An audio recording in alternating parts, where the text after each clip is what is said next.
History in an Hour. The Reformation. Written by Edward A. Gosselin. Read by Jonathan Keeble. Introduction.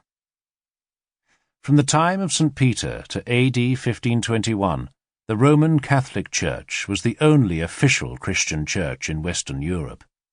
It provided the only means through which a person could expect to have access to God and gain entry into heaven.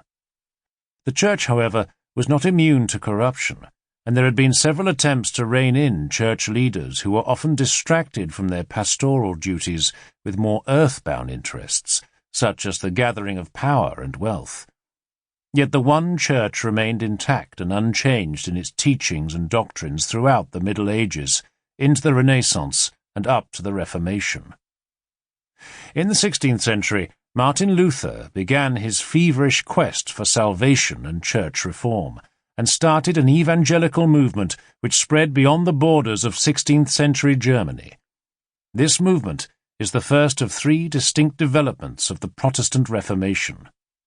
Luther's and others' evangelical revolution evolved into personal causes for rulers and monarchs who sought to impose their religious will upon their subjects, and signified a second phase, the Reformation from above. During the Reformation's third, confessional, religious wars period, in which princes, territories, and national churches conducted wars of belief, Protestants migrated to and colonized new settlements, and created their own methods of preserving the faith. The era of Protestant Reformation begins in 1517, and, by 1648, becomes fully shaped in Europe as a movement embodying several new independent churches, revolutionized systems of belief and geopolitical changes that affected monarchs and their subjects throughout the region. By the mid-17th century, the original one church had become several different churches without any hope of reuniting. Origins of Protestant Reformation. On the 31st of October 1517, the 34-year-old German monk Martin Luther posted his condemnation against Roman Catholic theological declarations on the door of Wittenberg Castle Church. Luther therein attacked, among other things, a system of church-sponsored intercession in exchange for money as a means of getting into heaven.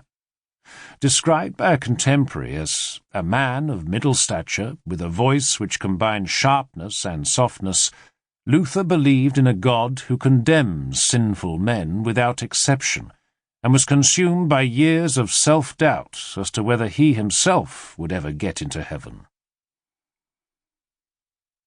131 years of the Reformation. The Protestant Reformation, in simple terms, caused a breaking off of many Christians from the original Roman Catholic Church.